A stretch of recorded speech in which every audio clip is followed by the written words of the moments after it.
السلام علیکم ورحمۃ اللہ وبرکاتہ۔ بسم اللہ، الحمد للہ والصلاة والسلام علی رسول اللہ وعلی آلہ وصحبہ ومن والاه۔ محترم ناظرین، حمد و صلوات کے بعد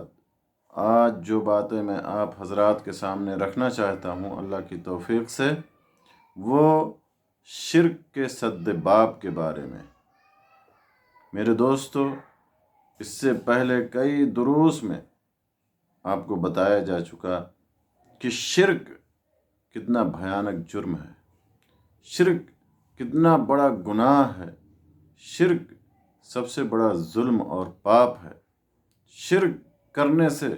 انسان کے تمام اعمال ضائع، اکارت اور برباد ہو جاتے ہیں، اور شرک کے نقصانات کا بھی آپ کے سامنے تذکرہ کیا گیا کہ شرک کرنے کی وجہ سے مشرک کو یا شرک کرنے والے کو کون کون سے نقصانات کا سامنا کرنا پڑتا ہے۔ تو میرے دوستو، شرک کے اس خطرناکی کی وجہ سے، شرک کے اس بھیانک جرم ہونے کی وجہ سے دین اسلام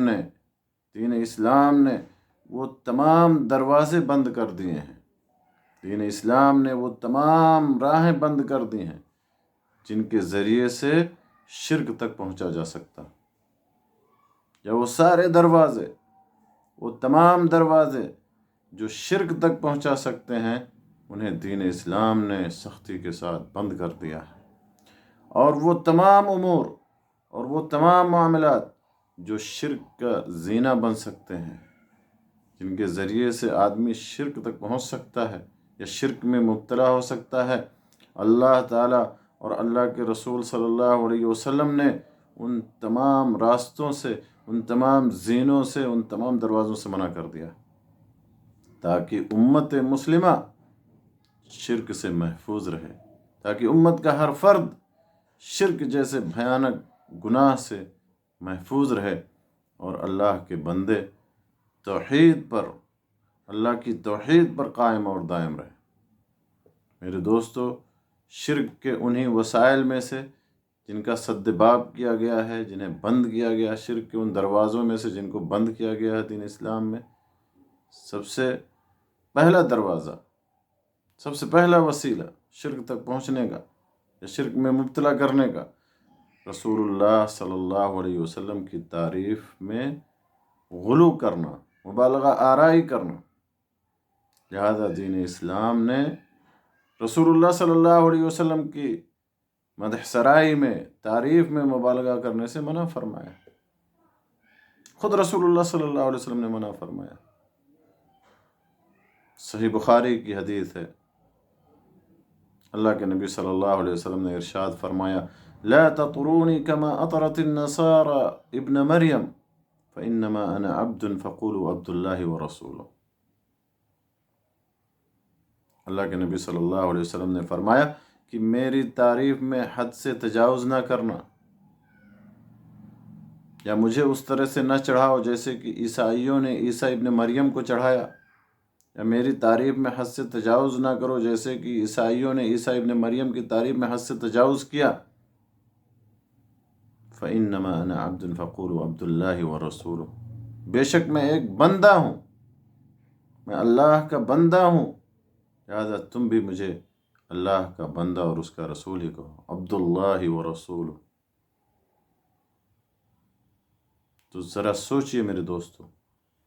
کہ جب سید الانبیاء، امام الانبیاء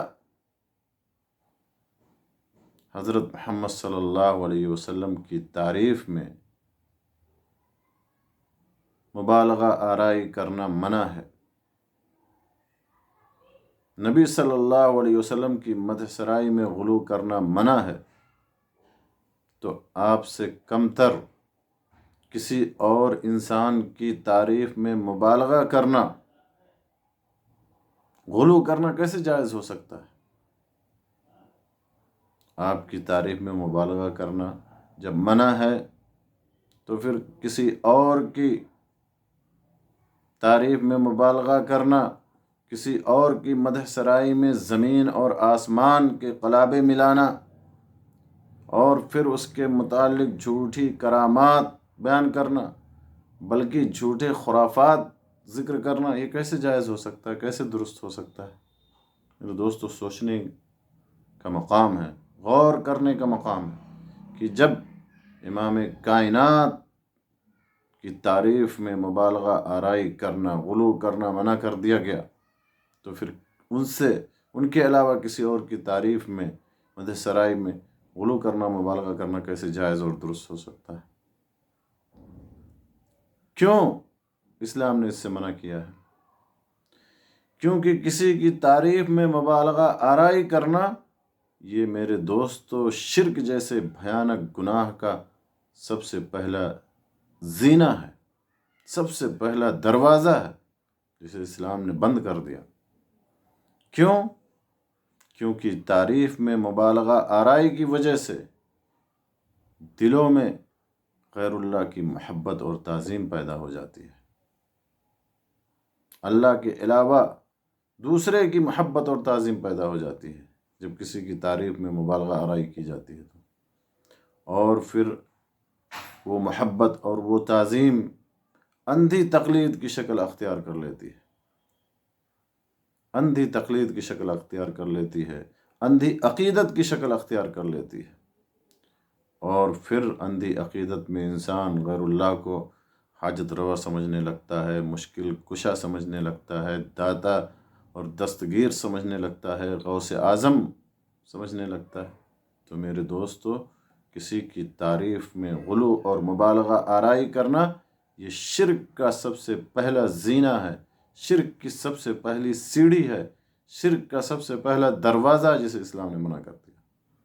جسے اسلام نے بند کر دیا۔ تو میرے دوستو، شرک تک پہنچانے والے تمام وسائل، تمام دروازوں، تمام راستوں کو دین اسلام نے سختی کے ساتھ بند کر دیا۔ لہذا ہمیں بھی ان وسائل سے دور رہنا چاہیے، ان دروازوں سے دور رہنا چاہیے جو شرک تک پہنچانے والے ہیں۔ اللہ سبحانہ و تعالیٰ سے دعا ہے کہ اللہ تعالیٰ ہمیں شرک سے محفوظ رکھے